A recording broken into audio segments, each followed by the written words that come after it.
actually everybody, but it's quite a few of us. We spent a week down in West Virginia on a mission trip, and first of all, I would like to say how proud I am of each and every one of the people up here.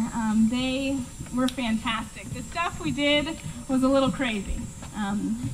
Some of them will tell you, we were cleaning a river, we were chopping down grass and weeds with machetes to clean up this park, which, let me tell you, by the way, guys, when one of the teams went back to Keystone, all of us that worked on that park, there was a family of 5 playing in the park. So we've made a difference in evidence of that. But we went down to West Virginia to serve, and we collectively decided how much the county of McDowell had really served us and really touched our hearts. I'm going to have a couple of our team share what their Kodak moments were. At one point during the week, we opened up the floor for everybody to come up and share what their Kodak moment of the trip was. And it'll really give you an insight as to some of the stuff we did. And some of them have some testimonies to share and what God's done in their life, because we serve a mighty God, and He touched each and every one of us this week. So we want to share with you, we came back. We're coming back, super excited, loving the people, loving God, loving each other. And it's really exciting. So, Anthony, take it away. Well, Addison, you're pretty short. Hi. Okay, my name is Anthony Farrell, and I was on Team 5. And when we first got there, it was Tuesday. And we first had to clean the river. And okay, we were cleaning the river, and we were finding tons of garbage. We found a swimming pool, we found mattresses, and then I reached down, I thought it was a pair of socks. So then, Chris told me it was a diaper, and it was filled. And don't worry, I washed my hands since then. And, well, we found out that 2/3 of the sewage gets dumped in that river that we were in. And, well, then Wednesday, we had to take down this plaster wall from a torn down apartment. And my lungs are filled up with dust, so. And yeah, that's about the best days of the week, otherwise. You gotta wear a mask, right?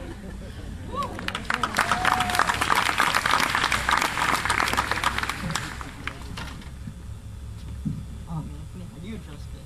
Just take it back out.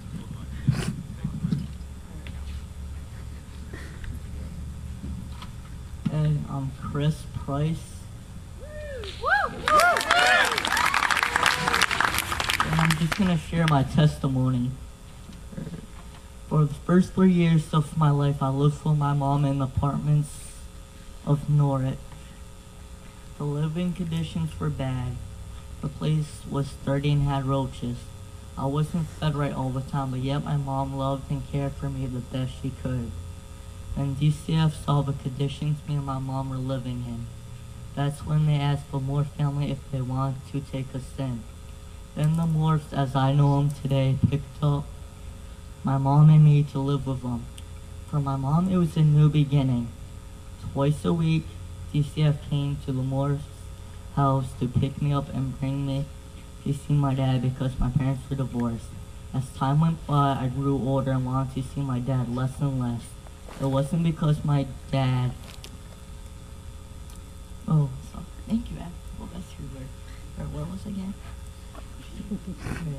It wasn't because I didn't love my dad, but I got tired of my dad making up excuses and saying, "I'll come next time," but kept breaking his promises. This made me really sad. I just wanted to see my dad, and he was the one who didn't show up. It got to the point where I was expecting a letdown and just stopped wanting to see my dad. I was about 10 and a half, and my dad moved out of Connecticut and went to Norfolk, Virginia. I've been praying since I heard we were going on this trip. Maybe I might see my dad and say, "I forgive you and I love you" to him. As time flew by, the Moore family quickly became a second family to me. I remember the first dinner. Mr. Mart, Miss Sharon, Megan, Caleb, Amber, Rex, my mom, and me were all eating at one big table. I was brave. I didn't like the food I was eating because I wasn't used to it, so I pushed my plate across the table and it fell and broke. Megan and Caleb were shocked because no one talked or acted the way I did while eating dinner before. I'm sure everyone else was shocked and in disbelief, but not as much as Caleb and Megan. I remember Mr. Mark walked to where I was and picked me up and said, "We don't do this here," and put me down. I started to cry. Living with the Morphs, I learned how a Christian should act. I was baptized by Pastor Randy from Harvest Christian Fellowship, our old church. When I was 13, my mom moved out of the Morph's house because she didn't want to follow the house rules.